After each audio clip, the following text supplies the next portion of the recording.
Dear student, today we are discuss about to class 9th physics. आज हम लोग physics के बारे में जानेंगे. Physics is the branch of science which deal with study of law और rules of nature and natural phenomena. Physics के अंतर्गत हम लोग नेचर के जो जो रूल्स हैं, लॉ है, इनके बारे में स्टडी करते हैं. दोस्तों, जितने भी फिजिकल जो रूल है उनको अगर हम लोग स्टडी करना होता है तो बहुत ही ब्रॉड है. इसलिए हम लोग क्या करते हैं कि छोटे छोटे पार्टों में उसको कैटेगराइज करते हैं और उसके बाद हम लोग उसको स्टडी करना स्टार्ट करते हैं. तो एक छोटे से पार्ट के बारे में अगर हम बात करते हैं तो चलिए हम क्लास 9th का मोशन चैप्टर स्टार्ट करते हैं. और उसमें मोशंस को समझने से पहले हम लोग एक फिजिक्स का एक छोटा सा भाग मैकेनिक्स के बारे में समझते हैं. Mechanics is the branch of physics that deal with study of motion of object, it's cause and effect.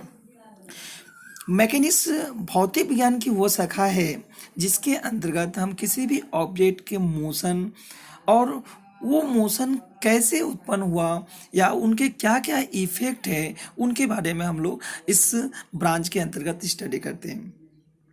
Mechanics को जनरली दो भागों में डिवाइड करते हैं, स्टैटिक्स मैकेनिक्स और डायनेमिक मैकेनिक्स. स्टैटिक मैकेनिक्स की अगर बात करते हैं तो deal with study of force acting on body at rest condition.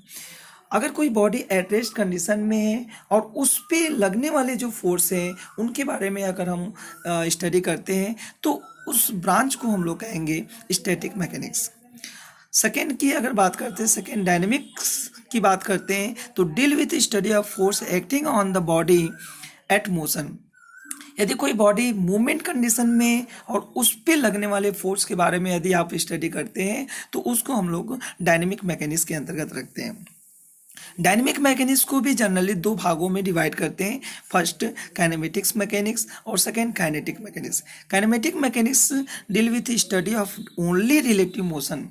Only relative motion का मतलब होता है कि हम इस ब्रांच के अंतर्गत केवल मोशन के बारे में स्टडी करेंगे, रिलेटिव मोशन के बारे में स्टडी करेंगे, परंतु ये मोशन किसके द्वारा उत्पन्न हुआ, कैसे उत्पन्न हुआ, इनके बारे में स्टडी नहीं करते हैं. सेकेंड, अगर काइनेटिक्स की बात करते हैं तो काइनेटिक्स के अंतर्गत deal with study of motion and it's causes.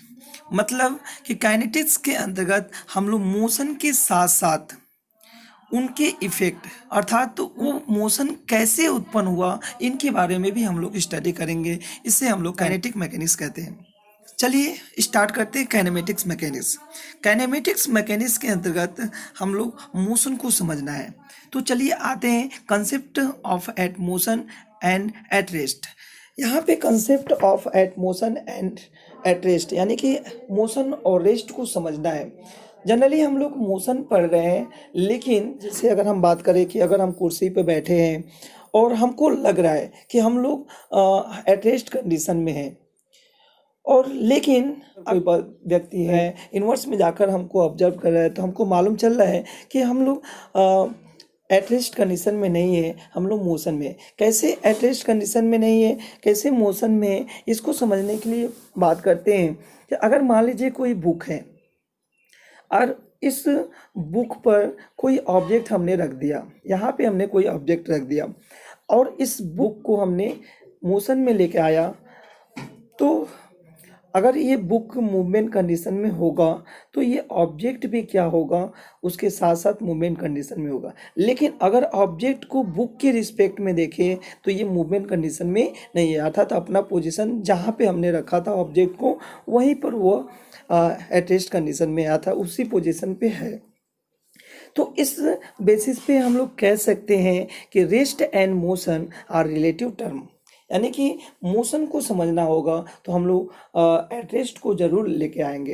At rest point हम लेके आते हैं. जैसे अगर हम बात करते हैं कि अगर मान लीजिए आप स्टेशन पे बैठे हैं और आप एक ट्रेन आपके सामने से गुजर रही है और ट्रेन में बैठे हुए व्यक्ति को आप देख रहे हैं, तो आपको फील होता है कि हमारे रिस्पेक्ट में वो व्यक्ति भी गतिमान है. लेकिन अगर हम कंपार्टमेंट में बैठे हैं एक साथ और अपने सामने वाले व्यक्ति को देख रहे हैं तो हमें मालूम चलता है कि हम लोग अपना पोजीशन चेंज नहीं कर रहे हैं, जबकि ट्रेन तो मूव कर रहा है लेकिन हम लोग अपना पोजीशन चेंज नहीं कर रहे हैं। इस बेसिस पे हम लोग एट मोशन और एट रेस्ट को डिफाइन करते हैं। At motion, if a particle can change their position with respect to surrounding और neighbourhood objects, that is called motion. यानी कि मोशन किसे कहेंगे? यदि कोई पार्टिकल अपने आसपास की वस्तुओं के सापेक्ष यदि अपना पोजीशन चेंज करता है तो हम लोग कहेंगे वो मोशन में है। अगर हम जैसे बात करते हैं कि मान लीजिए कि ये स्टार्टिंग पोजीशन है किसी भी ऑब्जेक्ट का, ऑब्जेक्ट अभी यहाँ पे है, कुछ टाइम के बाद हम देख रहे हैं अपना पोजीशन यहाँ पे कर लिया, इसका मतलब कि ये आपका ओरिजिन पॉइंट हो गया। ये अगर हम इस पोजीशन पे बात करते हैं, यहाँ पे देखिए, यहाँ पे जो वस्तु अगर इसके सापेक्ष रखा होगा तो उस कंडीशन में हम लोग देखेंगे कि यहाँ से वस्तु जब यहाँ तक गया होगा तो उस सभी वस्तुओं के सापेक्ष अपना पोजीशन चेंज किया होगा। तो इस तरह से हम लोग कह सकते हैं कि ये बॉडी जो है मूवमेंट कंडीशन में है। एट रेस्ट को समझिए। एट रेस्ट में if a particle can not change their position with respect to surrounding और neighbourhood objects, that is called rest. यदि कोई ऑब्जेक्ट अपने आसपास की वस्तुओं के सापेक्ष अपनी पोजीशन को चेंज नहीं करता है तो हम उस कंडीशन को कहेंगे वो रेस्ट कंडीशन में, यानी उस ऑब्जेक्ट को हम लोग रेस्ट कंडीशन में कहेंगे। तो इस तरह से हम लोग ने देखा कि किसी भी, चाहे हम मोशन को डिफाइन करते हैं या रेस्ट को डिफाइन करते हैं, तो उसके पास की वस्तु को ध्यान में रखते हैं। यानी कि सिस्टम के अंतर्गत कोई भी बॉडी है, जैसे हमने ट्रेन का एग्जांपल दिया, ट्रेन के अंदर जो व्यक्ति बैठा था उसको सेम पोजीशन मालूम चल रहा था, यानी एट रेस्ट कंडीशन में मालूम चल रहा था। लेकिन ट्रेन के बाहर व्यक्ति है, अर्थात सिस्टम के बाहर व्यक्ति है, उसको मोशन कंडीशन में मालूम चल रहा था। तो सिस्टम के अंदर अगर हम देखें, ऑब्जर्व करें, तो सिस्टम के अंदर ऑब्जर्व करते हैं तो हमको मालूम चलता है कि फील होता है कि हर एक वस्तुएं रेस्ट कंडीशन में, लेकिन जनरली रूप से हम कह सकते हैं दुनिया में कोई भी वस्तुएं जो है एट रेस्ट कंडीशन में नहीं है। नेक्स्ट हम लोग मोशन को आगे की तरफ बढ़ाते हैं। टाइप ऑफ मोशन में जनरली हम लोग 3 टाइप ऑफ मोशन के बारे में स्टडी करेंगे। First rectilinear motion, second circular motion और third oscillating motion. Rectilinear motion, if a particle move on straight line, that is called rectilinear motion. यदि कोई पार्टिकल, जैसा कि फिगर में आपको दिखाया गया कि एक पार्टिकल है यहाँ पे, ये पार्टिकल यदि स्ट्रेट लाइन में मूव कर रहा है तो हम इस तरह के मोशन को हम लोग कहते हैं rectilinear motion. Next circular motion, if a particle move on circular path, that is called circular motion. यदि कोई पार्टिकल किसी सर्किल पर मूव करता है, यदि कोई पार्टिकल का पाथ जो है सर्किल है तो उसको हम लोग सर्कुलर मोशन कहेंगे। नेक्स्ट पॉइंट की बात करते हैं, oscillating motion, if a particle move to and from motion about its mean position is called oscillating motion. इसका मतलब ये होता है कि यदि कोई पार्टिकल एक मीन पोजीशन के इधर उधर ऑसिलेट करता है तो उसको हम लोग कहते हैं ऑसिलेटिंग मोशन। नेक्स्ट पॉइंट की बात करते हैं, translation motion and rotatory motion. दोस्तों अभी तक हम लोग ने एक पॉइंट हमने ऑब्जर्व किया कि यहाँ पे हमने 3 टाइप आपके सामने रखा। इसमें हम जो भी ऑब्जेक्ट ले रहे थे वो क्या था? एक पार्टिकल था। लेकिन अब हम बात करते हैं कि सिस्टम का मतलब होता है कि कई पार्टिकल मिलकर एक सिस्टम बनाते हैं।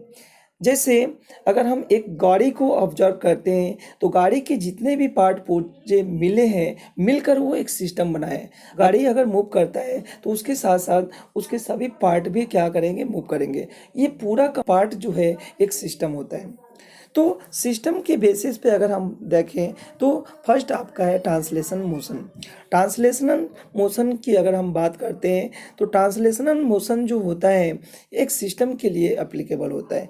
If a system of particle move on the straight line with same velocity is called translational motion इस सिस्टम में, जैसा कि हमने फिगर में दिया है कि यहाँ पे अगर दो पार्टिकल की हम बात करते हैं सिस्टम के, तो दोनों पार्टिकल को अगर आप ऑब्जर्व कर रहे हैं, ये पूरा सिस्टम में अगर मूव कर रहा है स्ट्रेट लाइन, तो उसे हम लोग ट्रांसलेशन मोशन तब कहेंगे जब सभी पार्टिकल, इसके साथ साथ जो भी पार्टिकल है, उस सबका वेलोसिटी क्या होगा, सेम होगा। लेकिन अगर मान लीजिए कि कोई सिस्टम ऐसे है, अगर इस पोजीशन को हम ऑब्जर्व करते हैं, तो ये 5 किलोमीटर पर आवर के साथ मोशन कर रहा है, और नीचे वाला जो पार्ट है वो 4 किलोमीटर पर आवर के साथ मोशन कर रहा है। तो इस तरह के मोशन को हम लोग ट्रांसलेशनल मोशन नहीं कहेंगे। नेक्स्ट बात करते हैं rotatory motion. If a system of particle rotate with respect to own axis is called rotatory motion. यदि सिस्टम ऑफ पार्टिकल अपने एक्सिस के चारों तरफ मूव करते हैं, तो उस तरह के मोशन को हम लोग रोटेटरी मोशन कहेंगे। फॉर एग्जाम्पल, जैसा कि फिगर में आप देख रहे हैं कि पूरा सिस्टम जो है, एक पूरा सिस्टम अपने एक्सिस के चारों तरफ मूव कर रहा है। अगर हम एक एग्जाम्पल की बात करते हैं, तो पृथ्वी को ध्यान से देखिए। पृथ्वी जो है अपने एक्सिस के चारों तरफ मूव करता है, उसके साथ साथ सन के चारों तरफ भी मूव करता है। तो पृथ्वी का अपने एक्सिस पे घूमना वो रोटेटरी मोशन हो गया, और सन के चारों तरफ घूमना सर्कुलर मोशन हो गया। तो इस तरह से हमने देखा टाइप ऑफ मोशन के बारे में, और नेक्स्ट लेक्चर में हम लोग अन्य कॉन्सेप्ट के बारे में देखेंगे। Thank you.